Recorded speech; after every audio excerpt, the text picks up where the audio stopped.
We're going to go ahead and I'm going to introduce our speaker for today. Jenna Wiens is a Morris Wellman Assistant Professor of Computer Science and Engineering here at the University of Michigan, so she's one of our own. It's an incredible privilege to have her here to speak with us today. She received her Ph.D. from MIT in 2014, and in 2015, this is 1 year after she got her Ph.D., she was named Forbes 30 Under 30 in Science and Healthcare.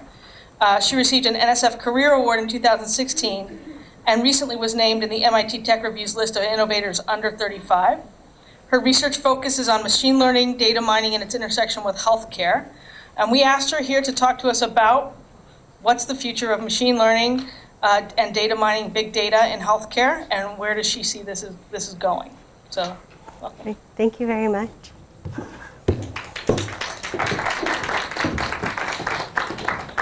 So thank you so much for inviting me to come and speak today. I'm very excited to be here to give my talk on white coat, black box, augmenting clinical care with AI in the era of deep learning. And I have to give credit to the CBC, the Canadian Broadcasting Corporation, for inspiring this title. They have a popular podcast called White Coat, Black Art. So in hospitals today, we're collecting an immense amount of patient data. So everything from medications to lab results to clinical notes.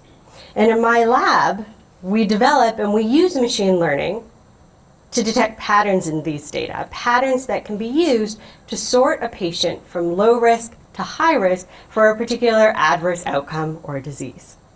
And given the challenges that today's healthcare systems are facing, there's a critical need for such clinical decision support tools. Currently, the demand for clinical care far exceeds the supply. And economists anticipate that this is only going to get worse in the near future. By the year 2025, we anticipate a shortage of over 100,000 clinicians in the US. And this shortage exacerbates what's already a serious issue in the field, physician burnout. Today, the increasing computerization of the field is widely viewed as a problem rather than a solution. Clinicians are spending ever more time entering data about their patients, studying data about their patients, while still ignoring the vast majority of it. And this burnout, combined with a lack of tools to make sense of all these data, has contributed to a large number of medical errors. Data published by the CDC estimates medical errors as the third most common cause of death in the US after heart disease and cancer. These issues combined highlight an important need, but also an opportunity for AI. For example, in our work, we've shown how machine learning tools can be used to identify which patients are at greatest risk of acquiring an infection during their hospital stay. By leveraging the contents of the electronic medical record, so all those data that we're collecting on patients and machine learning tools, we can accurately identify at-risk patients 5 days in advance of clinical suspicion. I believe this is far enough in advance that you could actually intervene and change the outcome of a patient. Whether the intervention is targeted environmental cleaning or even whom to test. And this in turn could lead to decreased length of stay, decreased transmission, reduced costs, and improved patient outcomes. But we're not stopping there. The data and techniques that we've used to try to predict healthcare-associated infections can be extended to other inpatient outcomes, like acute respiratory distress syndrome, or graft versus host disease in HCT patients, or more common outcomes like shock and acute respiratory failure. Or now that we've been collecting data for over a decade in EHR systems, we can start to look at long-term trajectories of patients that lead to perhaps neurodegenerative disease like Alzheimer's disease. We can even start to look at data collected outside the hospital. Data from wearables, microbiome data, can help us shed light on how to best manage chronic diseases like diabetes or cystic fibrosis. And I'd like to pause here just to take a moment to acknowledge all of our clinical collaborators that work with us on these projects. This work would not be possible without frequent meetings where they update us or help guide us through many of the problems that we run into and keep us on track. So while our work is motivated by important clinical problems, ultimately we're interested in tackling the technical challenges. What do we have to do to make AI work for healthcare, to make AI work for clinicians? And in my lab, we work across a number of different technical domains. So from time series analysis to causal inference to representation learning. And today, I'm going to focus on a subset of our technical contributions, starting with representation learning. So just a show of hands, how many people have heard of representation learning? No one. Okay, how many people have heard of deep learning? All the hands go up. Okay, so these are very closely related. Great. So a roadmap. Here's the outline for the remainder of my talk. We're going to start off with how representation learning and deep learning are related.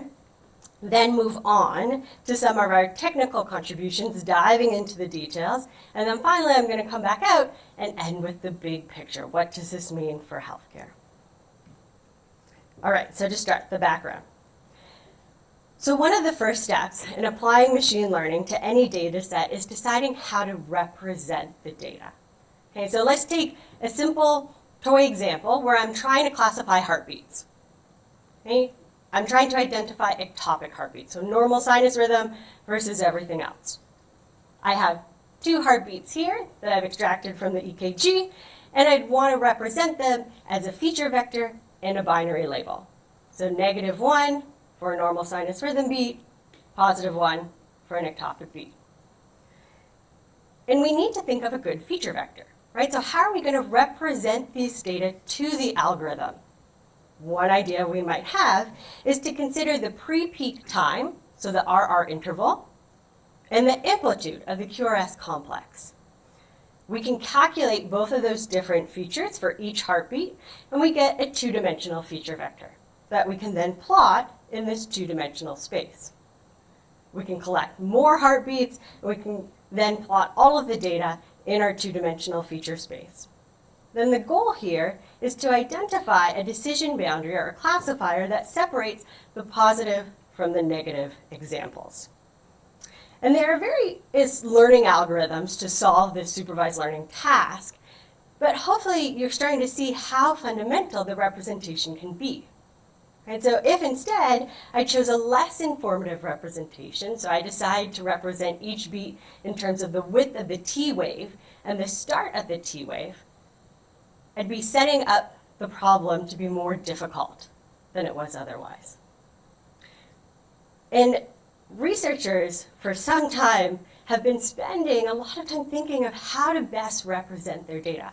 And so this was true, a decade or 2 ago, and it's even still true today. Researchers still spend time engineering these features, thinking about how to best represent the data.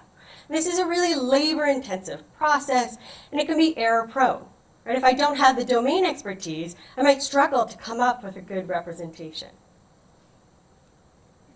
So that's where representation learning comes in. Instead of sitting down and thinking, what are the best ways to represent my data, I can learn that representation. So in addition to learning how to weight each feature, I can also learn what the feature should be. And to do that, we start with some original representation. Okay, so think of this as just the value of the signal. So each of these correspond to a different point in time, and that's the amplitude. I can feed that in to a multi-layer perceptron. So this is just, you can think of it as a deep neural net, so deep learning. And then look at the last layer. So the last layer here corresponds to a linear combination of my features. So I have 3 features here, x1, x2, x3, that are all being fed in to that last neuron that's going to output a prediction. Normal sinus rhythm beat or not. So even though I'm feeding in this original representation, what I'm getting out is this x prime, this representation at the last layer. And so I can think of that as my learned representation. This is my new feature space. And so I have some three-dimensional feature space in this case. And the same thing, I want to learn a classifier. Right? But I was able to learn the classifier and the representation jointly. This is representation learning and the foundation for deep learning as we know it today. So in recent years, deep learning has led to breakthroughs across a number of domains. The computer vision community has benefited tremendously. For many image recognition tasks, these algorithms can do as well as or surpass humans. Similarly, machine translation tasks can also benefit from these deep learning techniques. They can be trained on tens of millions of sentence pairs and better capture context, leading to better translations. We've also seen impact in healthcare. So researchers at Stanford have achieved dermatologist-level classification of skin cancer using ML, and others at MIT and MGH have built tools to successfully summarize pathology reports. So the potential impact of machine learning in healthcare warrants genuine enthusiasm. But the limited adoption to date highlights the fact that we still have a long ways to go.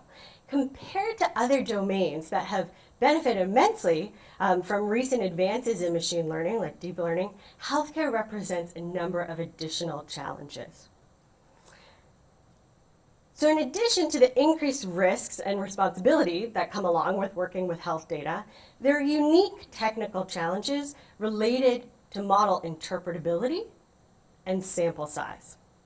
And in the remainder of my talk, I'm going to dive into details of each of these issues and what we're doing to tackle them. So first, interpretability. So going back to our toy heartbeat example, the model on the left, or the feature representation on the left here, is inherently interpretable, right? By design, you came up with the features, or we came up with the features of pre-peak time and amplitude.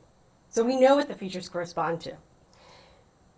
Whereas on the right, the deep learning approach generates some representation, and while it might be good representation, we don't really know what these dimensions correspond to. And so some people call deep learning generates these sort of black box models. We don't know what those representations correspond to. And this is precisely what makes them useful in the first place, right? They're learning the representations. So arguably, the simplest models to understand, the most interpretable models, are handcrafted risk scores, like the TIMI risk score for non-ST elevation myocardial infarction. This is a risk score that's based on 4 historical factors and 3 present factors. And each one contributes just a single point. So the points are like the weights. Okay, so it's not learned. But this model is both interpretable to the user, so the clinician who's going to ask these questions and sum up, and also the person who designed it. That's not always true in deep learning approaches. And for some time, researchers have sought interpretable models in high-stakes domains like healthcare, since they allow the user, the clinician, to check the model, to test their intuition against the model. Now, in my lab, we think interpretability is really important since it allows the designer, the ML researcher, to check the model and find bugs. Okay, so for example, this is a project that was done in collaboration with Dr. Michael Schoding here at Michigan, where we were looking at a cohort of patients with acute respiratory failure, and we had students working on predicting which patients were going to die during the current hospitalization. So the task here is predict in-hospital mortality in this ICU setting. And we had 2 undergraduate students working on this problem. They were both in computer science here. And about 2 weeks into the project, they came back to us and they had this incredible area under the receiver operating characteristic curve. It was like 0.95. It was really good. And if any of you have seen me speak before, you know I'm very suspicious of results that are too good. So we wanted to see, well, what had the model learned? So this was an interpretable model, so we were able to check it. And we noticed that one of the most important features was this drug here, scopolamine. We didn't know what that was. We did a little bit of Googling. But then we sat down with our collaborator, and Mike said, this is a drug that's almost exclusively used for end-of-care life. So it wasn't that surprising that the model was picking up on this signal. So it wasn't that the model was wrong. It was a real pattern in the data. But it wasn't useful, right? If we wanted to then go and use this model, we wouldn't be telling the clinicians anything they didn't already know. So we're not really augmenting clinical care then. But we were able to fix it because the model was interpretable. We were able to just exclude patients who were on comfort measures only from the analysis. And then this resolved the problem. This particular feature was no longer informative. And the AUC dropped. So though it may seem like the arguments for interpretability are sound, there's still this ongoing debate in the community.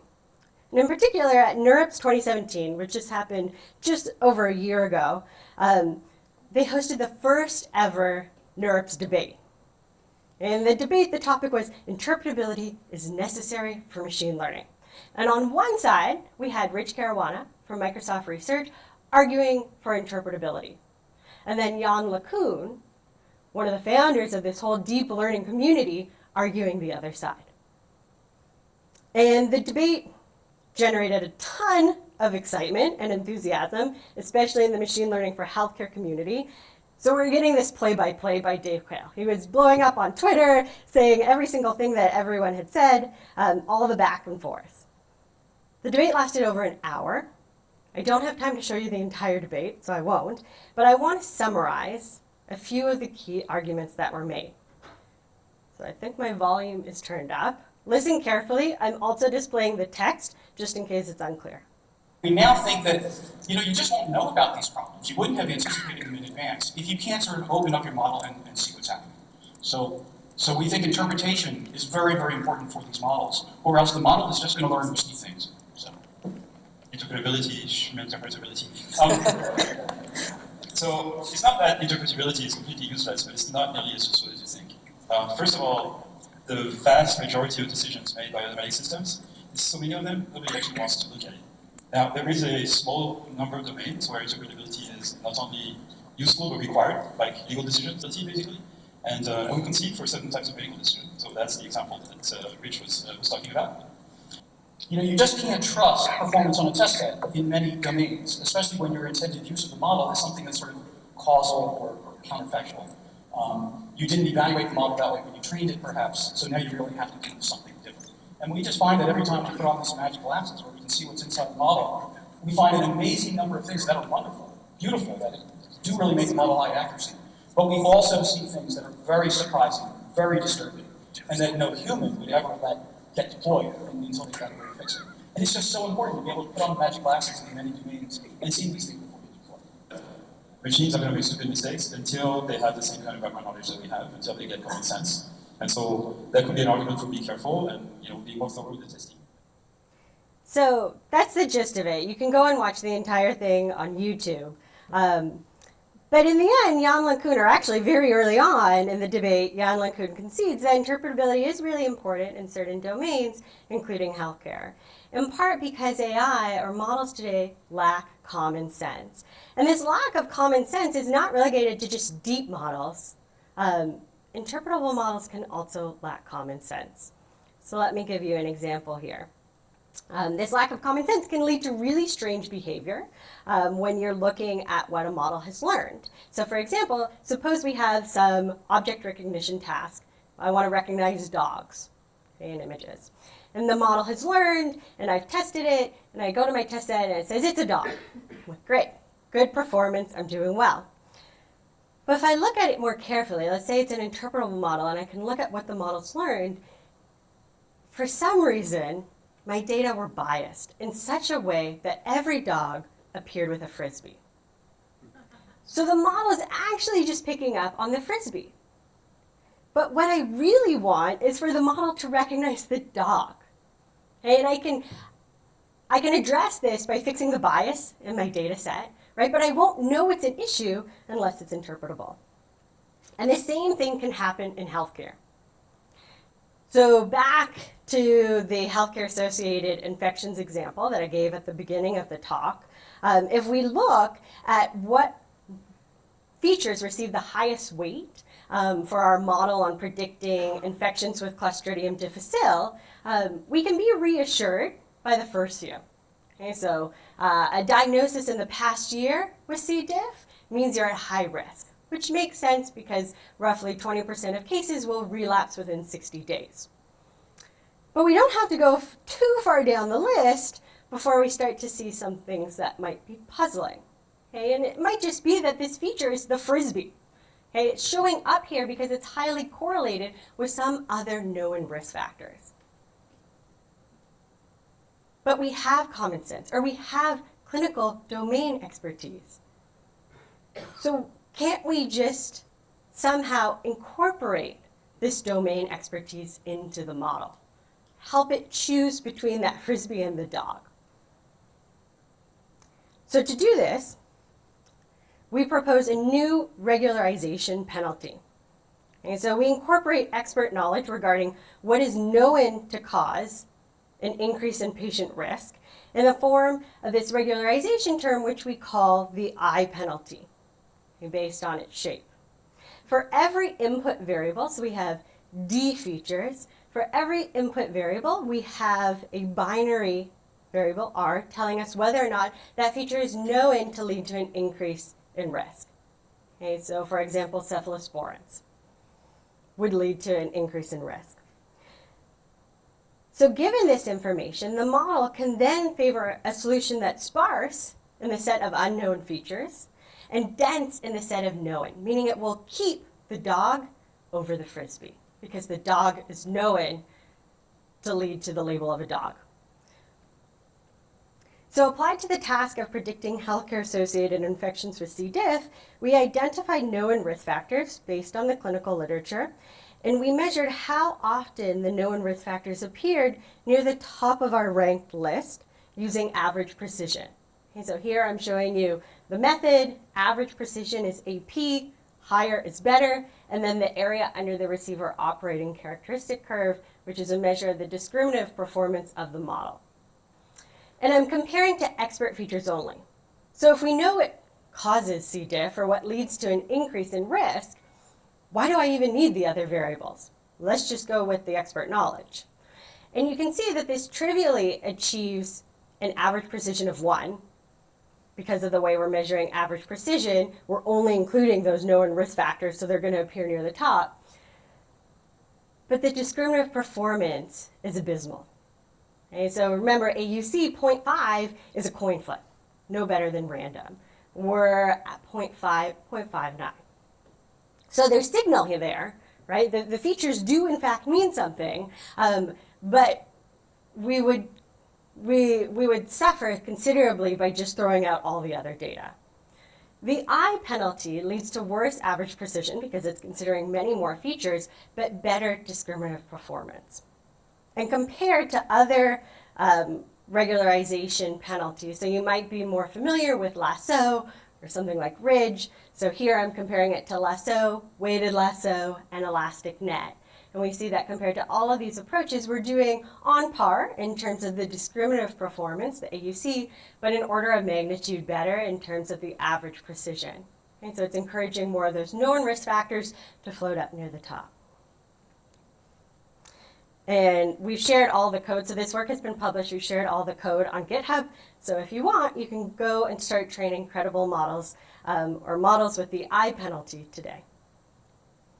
So to wrap up our discussion on interpretability, it's important to understand that it's neither necessary nor sufficient. And many researchers will cite this example of black boxes that are already deployed in healthcare. Okay, so I've heard clinicians give this example where they say, well, you know, we use devices or tools every day that we don't understand. For example, a digital thermometer. So how many clinicians know precisely how a digital thermometer works? Probably very few, but you still use it. So the argument to that is that, well, the clinicians might not know how it works, the manufacturers do, right? So there are physics behind how these digital thermometers work. They've been tested, we know they work. But then there's still some treatments that no one knows why they work. Okay, so certain drugs where it's not well understood what the mechanism is behind why something works. But such treatments have been thoroughly vetted. They've gone through several stages of clinical trials. You might be thinking, well, let's just do the same with machine learning, with black boxes. And we could, and this is in fact what Jan LeCun argues for in the debate. But look at this timeline. And it can take several years, if not longer, to vet some of these drugs. So we should do as much as we can in advance to vet the model. And that's definitely easier with interpretable models. So I'm going to pause there before I move on to the second technical challenge and ask if there are any questions.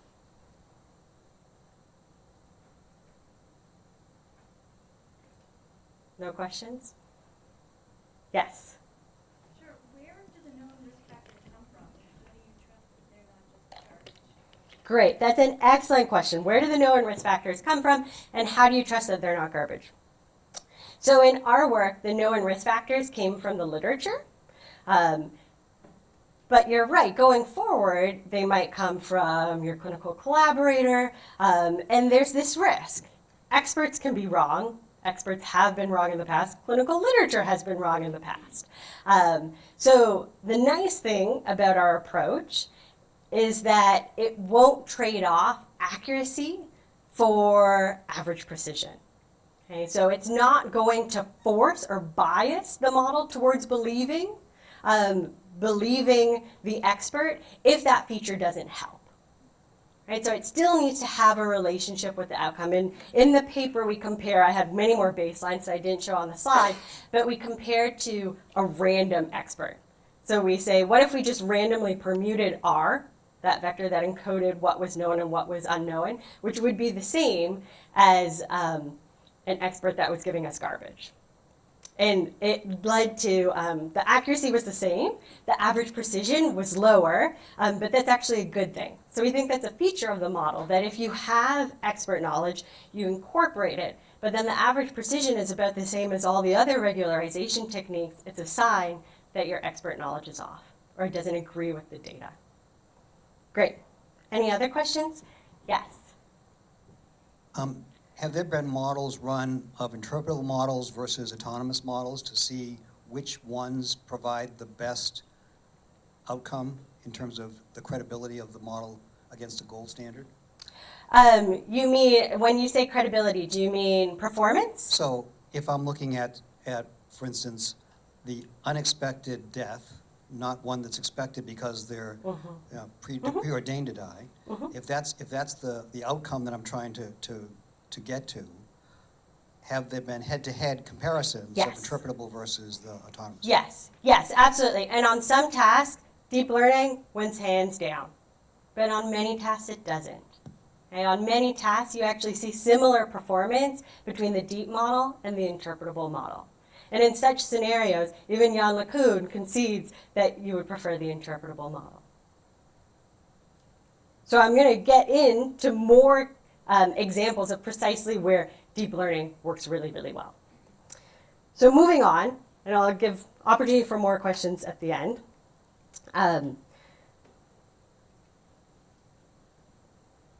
There's the small sample size issue. Okay, so machine learning and deep learning techniques benefit when there are large amounts of training data, right? And this could be an argument for collecting and sharing more patient data so we can train better deep learning models. But even if we had data on every single patient in the world, there are some outcomes or some diseases that are so rare that you might not learn meaningful relationships, okay, from those approaches alone. So what do we do about it? Well, first, what do other domains do? How do other domains deal with this? Well, domains involving natural images and this is where deep learning approaches have worked really, really well, have for some time recognized important invariances present in tasks, and they've developed architectures or techniques that are designed to exploit these invariances. So what do I mean by invariance? An invariance is simply a transformation that's applied to the input, so the image in this case, that doesn't change the label. So for an object recognition task on natural images, it doesn't matter where this schnauzer appears in the image, it's still a schnauzer. Okay, so there's some spatial invariance in the task of object recognition. But what invariances hold for tasks involving health data? And do existing techniques apply? So techniques that have been designed to specifically exploit things like translational invariance. Well, the short answer is no, they don't apply. Health data are unique in several aspects and require us to rethink some of the common assumptions made by conventional ML approaches. And here I'll describe our recent work in challenging some of these assumptions. So the first project focuses on images of the brain. And this work was led by Pascal Sturmfuss, an alum from our undergraduate CS program here at Michigan. And we started to explore CNN architecture choices in the context of structural neuroimaging data. And when we reviewed the literature in this area, we noticed that a lot of researchers were taking off-the-shelf models that had been designed specifically for tasks involving natural images and applying them to neuroimaging data. But brain images, specifically structural MRI, are all aligned. And there's a lot of pre-processing steps that align all of these images. So does spatial invariance really hold here? And we hypothesized that, in fact, the answer was no. An architecture that looks for different patterns in different regions of the brain would outperform a conventional CNN. So to test this hypothesis, we considered two modifications to conventional CNNs. Those are convolutional neural networks. So think of it as another form of deep learning. The first modification segmented the brain into consecutive regions and treated each region as an input channel, thus encouraging the network to learn different region-dependent patterns. Okay, so whereas a dog is a dog anywhere it appears in the image, a particular pattern might have a different meaning if it appears on the left-hand side of the brain versus the right-hand side of the brain. So at a high level, instead of convolving each filter, or you can think of this as a feature detector, so the blue box is a feature detector, I'm looking for a specific pattern with the entire image, this is what a CNN would do, we considered an architecture that had different filters for different regions. In our proposed setup, our learned feature weights are not shared across regions, and this allows the network to learn region-specific patterns. However, this region-specific information gets lost after the very first convolutional layer, since everything gets combined. So to address this, we proposed a second modification in which we applied more filters earlier on in the network. So we're trying to detect more patterns at lower levels. And this is in contrast to a typical CNN architecture. So what people normally do if they're working with natural images is they'll have few filters, few feature detectors at the bottom of the network, so at the first layer, and then more later on. Okay, with the intuition being that if you're trying to recognize objects, they're more distinguishable at a higher level. We thought the opposite might be true for brain images. So we hypothesized an architecture that focuses on more distinguishing details would outperform a typical CNN. And the details are in our paper, but together both of these changes led to not only more accurate predictions, but faster predictions. And that's really important since when you're working with these large 3D volumes, so here I was just showing you 2D volumes, or 2D images, but they're in fact 3D volumes. The computational efficiency of these algorithms is often a bottleneck. So beyond images, there are many other types of health data. For example, the data types that we often work with are clinical time series, so measurements like vitals over time, or waveform data, right? So going back to the heartbeat example, here, suppose we're trying to not just detect ectopic heartbeats, but classify arrhythmias. Do we have any cardiologists in the audience? There was one, but he left. All right, so this is an example of ventricular tachycardia. Cardiologists would be able to tell you that.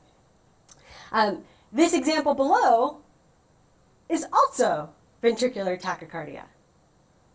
Right? Even though they don't line up, same label.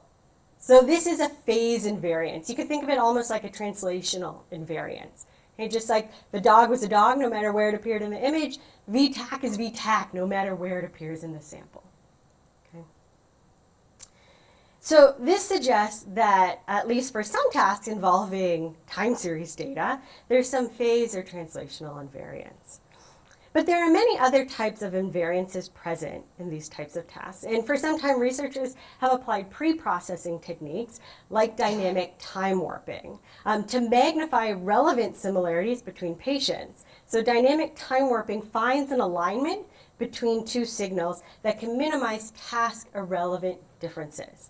Okay, so such techniques were first used in speech processing, where the speed at which I issue a command to Amazon Alexa has no effect on the meaning of that command, right? So the speed shouldn't matter. So I want to find the alignment. So this is finding the alignment between two waveforms. However, such techniques rely on dynamic programming and they're computationally expensive at runtime. So what do other domains do? So again, when working with natural images, when multiple invariances arise, they can be exploited through data augmentation. Okay, so one can rotate, flip, or crop an image. So I can rotate this flower, I can do that to all of the images in my training set, and I can exploit those invariances by increasing the size of my training data. But back to clinical time series data. We might have data pertaining to labs, data pertaining to vitals, data pertaining to medications. How are we going to flip, crop, rotate a patient, right? And even if you sat down with a clinical expert, and I've done this, and asked, well, what invariances do you think apply? What transformations can I apply to augment our data? Because we only have 200 patients, and I'd really like 1,000. They don't have an answer, okay? Or it's not clear. There might be some invariances for some types of data, other invariances for others. So data augmentation is not straightforward. So given this challenge, we set out to learn invariances directly from the data. And similar approaches have been proposed for image-based tasks. So in spatial transformer networks, an image input, so here a handwritten digit, is transformed in such a way that it reduces intra-class variation and then fed through a classifier that predicts it's a 5. And so it takes all of these warped images, lines them all up, or learns how to line them all up, like dynamic time warping would do, but it learns how to do it. So inspired by this, we proposed sequence transformer networks, where we take this time series and instead of applying something like dynamic time warping, we learn the transformation. And this is work done by one of my Ph.D. students, Ji-Hye Oh, and others in my lab. So our approach is based on a sequence transformer network composed of multiple 1D convolutional layers. And if you aren't familiar with how to read these network architectures, that's okay. You can think of this as a black box. Okay, so this part is a black box. It takes as input the time series. Okay, so the input might be measurements of heart rate over time or respiratory rate over time. And then it outputs two parameters, theta and phi. And theta and phi depend on the input. So depending on the input, I'll get some theta and phi, and there'll be different theta and phis. I transform the output. So theta will tell me, will dictate the temporal transformation that's applied to the input, and then phi will tell me the magnitude transformation. So should I increase it or stretch it? Should I compress it? Should I shift it? So we apply these transformations, and then you have your new output, which you can just feed in to a conventional CNN. Okay, so we end up with something like this, where we first transform the input, so we go from x to x prime, And then we pass that through our final classifier that's going to predict whether or not the patient's at high risk for C. diff or for in-hospital mortality or any other outcome. And we compare this to a baseline. So again, you can think of this as a black box that didn't have the sequence transformer network piece. Okay, so it didn't try to align the signals. We train the sequence transformer network. So how do we train the parameters that will learn the mapping from input to phi and theta? Well, we train the whole thing end to end. Okay, so anytime I make an error at the output, that error helps me update the parameters in the sequence transformer network. And we compare to this baseline that had the same capacity. Because you might be thinking, oh, well, you have more parameters when you have the sequence transformer network. Therefore, it's going to do better. But that wasn't the case. So we evaluated our proposed approach on a benchmark task using publicly available data from MIMIC-3. And given data collected during the first 48 hours of a patient's ICU stay, we aim to predict, again, in-hospital mortality. This is a common benchmark task.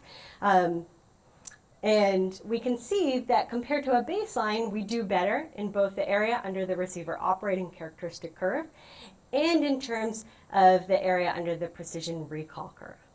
Okay, the increase in performance is modest, but it's consistent across these two metrics. And when we break down the type of transformation, so we have the sequence transformer networks, they produce only the temporal transformations or only the magnitude transformations, we again see improvements over the baseline. But the further improvement is gained by our approach in which we combine both of these, okay, suggesting that these two sorts of transformations are complementary, which we would expect. So the sequence transformer network is reducing intra-class distances. So patients with similar outcomes are made to look more similar, which we believe contributes to the overall increase in discriminative performance. So admittedly, these differences are small, but we think this is a promising direction that could yield further improvements as we either get more data or we start to explore other types of transformations. Okay, so this brings us to the last part of the talk. We spent an considerable amount of time working through some of the technical challenges of getting ML to work for healthcare, but you might be wondering, okay, how close are we really to augmenting clinical care? So I want to go back to the example from the beginning of my talk, the work on predicting healthcare-associated infections. And many of our projects are at various stages of the pipeline. This work is probably the closest to augmenting clinical care. And again, here we have an interpretable model that using the contents of the electronic health record can predict which patients are at greatest risk of acquiring an infection with C. diff, a really nasty type of healthcare-associated infection. So based on the contents of the EHR, this model automatically estimates daily risk. Okay, so you get an estimated risk score for each day. And it gets updated based on changes to the patient's treatment, their in-hospital location, etc. And at this point, we validated our approach on retrospectively collected data. So we had published our paper in IHPI where we were validating on data from 2016, and then we recently revalidated on data from 2018. The model works well or yields good discriminative performance. But that's not enough. Okay, so right now we're at the stage of prospective validation. So this involves integrating the model into the EHR system so that it can produce daily estimates in near real time. And while it sounds straightforward, or it may sound straightforward, it requires quite a bit of work and infrastructure to get those real-time data feeds. So over the last few months, we've been working with folks in the research data warehouse to accomplish this goal. So why do we need to prospectively validate? We've retrospectively validated this across many institutions, but prospective validation gives us the opportunity to test the model in silent mode before we act on the model. And this serves two purposes. One, it highlights any relevant differences that might surprise us. So if there are changes in clinical protocol that the model can't adapt to, we can identify that and fix it. And two, it gives us the opportunity to review errors in real time. Okay, so we can review errors on retrospective data, but we can't go and ask the clinician who is treating the patient why they think the model made the error, right? And by having that ability to query those errors in real time, we have the potential to perhaps identify something that's missing from the model or a blind spot of the model that we can then improve. So once we have this infrastructure in place for near real-time predictions, and we have prospectively validated the model, the next step will be a clinical study to test interventions based on the model's predictions. So you can imagine that you have predictions for every day and you have some decision threshold, the patient's above that decision threshold, you intervene. Or if they always lie below that decision threshold, you know they're low risk. And maybe you might do something like decide who not to test for C. diff. So we're currently working with clinicians here and at Massachusetts General Hospital in Boston to explore potential interventions. So in summary, there's a critical need for AI in healthcare. By augmenting clinical practice, AI has the potential to reduce costs and medical errors through decision support tools. And it's critical that we start to build that infrastructure now. We need to be able to prospectively test these models and efficiently run clinical studies. And though we should proceed with caution, we shouldn't let black boxes stop us from making progress. Interpretability is neither necessary nor sufficient. Black boxes might be okay if they've been thoroughly vetted in an environment that mimics how they will be used. And even interpretable models can lack common sense. But both of these issues can be mitigated with domain expertise, the white coats. Domain expertise can inform our approach either through regularization techniques or domain-specific architectures. Thank you.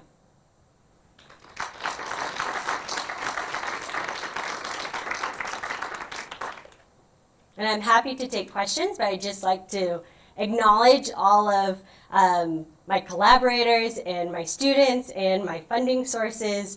Without them, this work would not be possible. Yes? Yeah, that was very interesting, and I really appreciate your emphasis on interpretable models, or at least the consideration of them.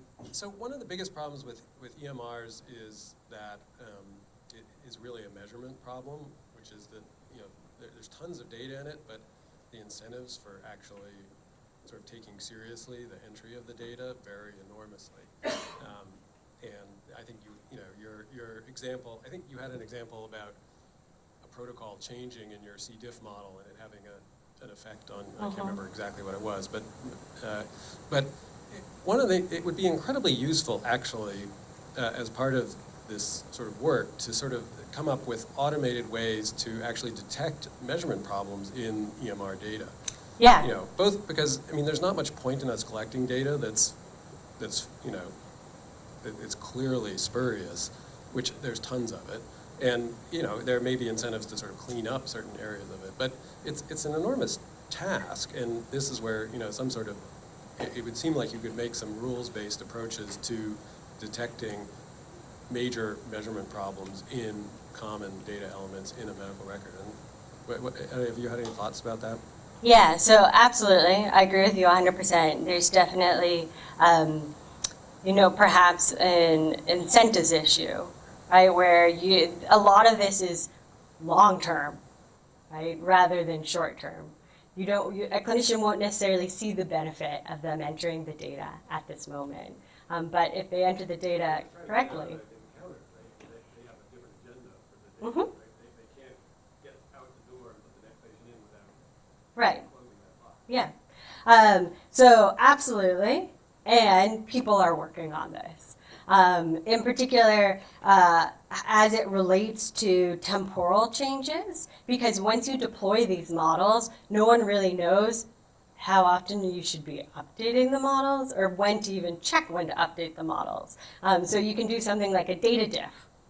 Right? When did my data really start to change from what it looked from the training data? That might be one suggestion. But then there are feedback issues. If my model's working really well, then all the patients who I predicted were high risk, and then I intervene on them, are now going to look low risk. Right? So this is an active area of research. People don't have answers yet, but we're definitely working on it. Other questions? Yes. So even something as straightforward would seem as image analysis, how much of a problem is the different manufacturers' data processing to generate the image as you then try to apply one of the machine learning algorithms? Yeah, so differences in how the data were collected can lead to spurious relationships or strange results. So you have to be really careful that, and this is again an issue with black boxes, right? So if you have a model that's saying, trying to predict Alzheimer's disease, let's say based on an MRI, and all of the controls were collected at one case and all of the cases, this is extreme, but all the cases were collected at another, and they use different protocols, then your model might just be detecting a difference in protocol and not, or a difference in the machines and not really a difference in true underlying relationships between the data and Alzheimer's disease. And this can happen in other domains other than imaging. So you have to be, this is where it's, again, helpful to have that interpretability, to be able to open up the black box, or as Rich Caruana says, put on those magic glasses and see what the model has learned. Great talk, Jenna. I just wanted to ask a question just along the reasoning that you were just explaining. It seems to me that there'd be a tremendous value to machine learning and allowing it to just go amok, basically uninterpretable data, but then in retrospect go back and open the uninterpretable data and make it interpretable. Because we're assuming that the human element, the clinician element, i.e. interpretability, is the gold standard, and it may not be. There may be things we simply have not thought of. So what is the prospect for opening the black box, as you say? Yeah, so this is definitely a really active area of research. A lot of people are trying to explain deep models. So given a deep model, try to come up with a simple explanation for its outputs, try to essentially infer what those that feature representation corresponds to. There are many different techniques for this that have been published in the last few years. But it's not always the case that you actually need the deep model. Oftentimes in our work, like the CDF model, that's an interpretable model. And we've compared it to deep approaches and it doesn't do any better. So there's this assumption that you're always going to be trading off interpretability and accuracy, but that doesn't always hold. So yes, people are working on it, but it's not necessarily a silver bullet. Yes? Nice talk, Jenna. I was wondering how you deal with all of the different types of data available. Like you could have one piece of information represented in 5 or several more different ways, but they're actually the same piece of data. So for example, there's a diagnosis, but then there are several different ICD codes or encounter diagnoses or problem lists. And so how do you choose, or how does AI choose which is the best way to use it? And how does it prevent duplicative data on the same data point? Yeah, so it learns with a lot of data. So the more data, I can figure out which ICD-9 codes are actually telling me the same thing. But oftentimes we don't have a lot of data, so that's where the feature engineering comes in. And for example, with our C-diff work, we'll do something like represent medications at various levels of abstraction. So we have medications that include the ingredient, the dose, the route, and then we have another level of abstraction that just tells me the ingredient, and then another level of abstraction that just tells me the class. So were they on cephalosporins or not, or fluoroquinolones. And this then allows the model to choose. For some meds, they might want to go down to the route. It might be really important that it's oral vancomycin versus IV vancomycin, and for other drugs, it might not matter.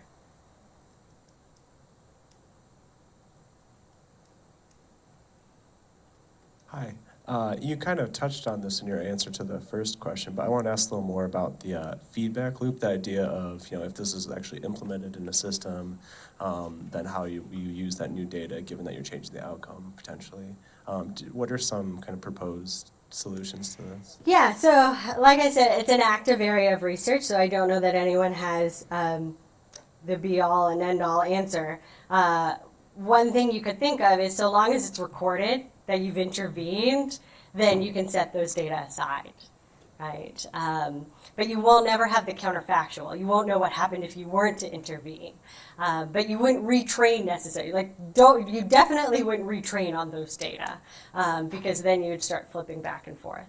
But I think it's a really interesting question and one that will be better equipped to answer the further we get.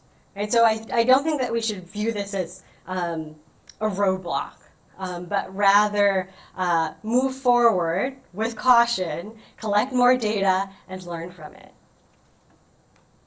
Are you doing anything to assess the predictive power of interactions over time in multivariate time series? Yeah, so interactions over time.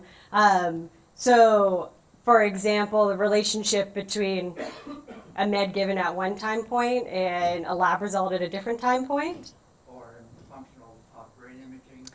Yeah. Oh, okay. So in time series, in our analysis of the sequence transformer network, absolutely. We're looking at relationships over time. For the brain images, right now, we've just up to structural MRI. We want to get to fMRI, but those are really big data sets. So we're still working out some of those issues.